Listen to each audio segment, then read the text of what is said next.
guys, here we are. It's a quick tutorial of how to set up your EE Broadband. Very simple, very quick.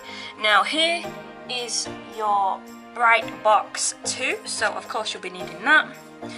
We next move on to the broadband cable, the infinite cable and the power supply. You will need a normal plug in the wall or an extension to be plugging in your power supply. I've got an extension, so let's get to this. And conveniently is stored behind the telly. So I will just get you set up and away we go. This is going to be very simple, guys. Nothing too fancy, and I'm sure you'll all get along fine with setting this up. So what you want to be doing first is EE will give you an extension for your broadband and your telephone cable. And if you have a standard box like this, which is just the one socket, now that's what that looks like. Sorry, I kind of missed that out at the beginning, but you will be needing this anyway. So what you want to do is just pull it up and plug that in. Yeah, that's plugged in. So first you want to be connecting your grey cable for your broadband into the grey side of the box.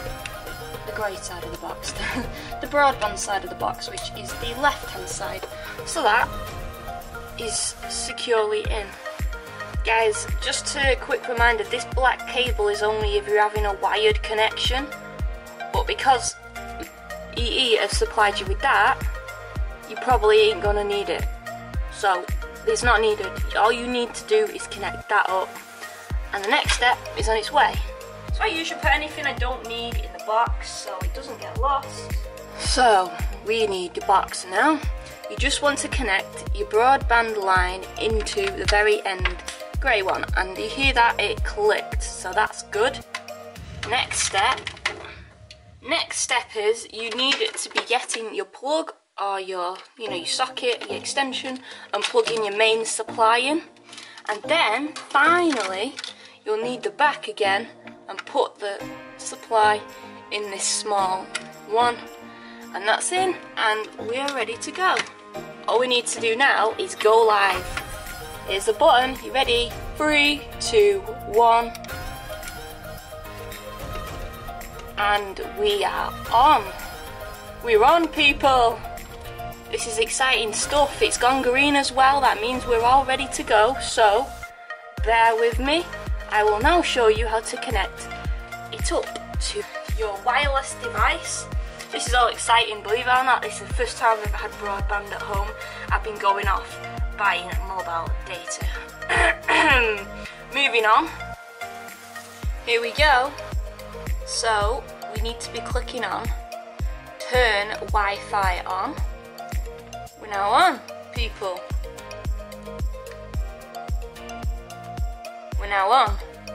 Now mine is the top one, and obviously it is going to be secured.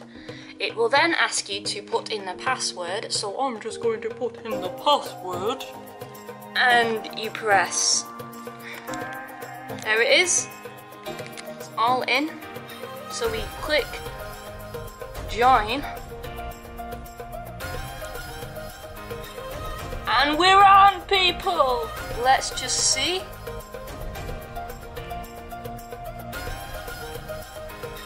Connected. This is mint. I've always previously had to. Whoa, that was me. Casual.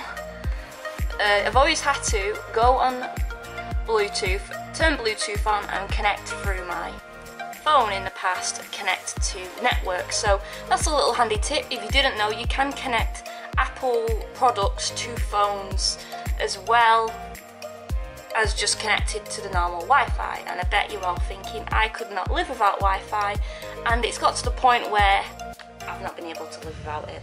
So this is the cheaper option anyway for me. So Well, nice quick tutorial there for you guys. Sorry it actually took so long for me to upload this, as I just previously made you aware. I did this like a few months back, but a lot happened in 2017, I'm not gonna lie, and it just put me back. So I feel a lot better now, and we're heading into 2018, so if this tutorial helped you, go ahead, smash a like, let me know that down in the comments. I don't actually know of any other providers that are as easy as that, but if you ask me, that's one of the easiest things I've ever had to set up. And of course, subscribe if you are new, and I'll catch you later, alligator in a wild crocodile. Broadband! Like, comment, and subscribe, please, thank you.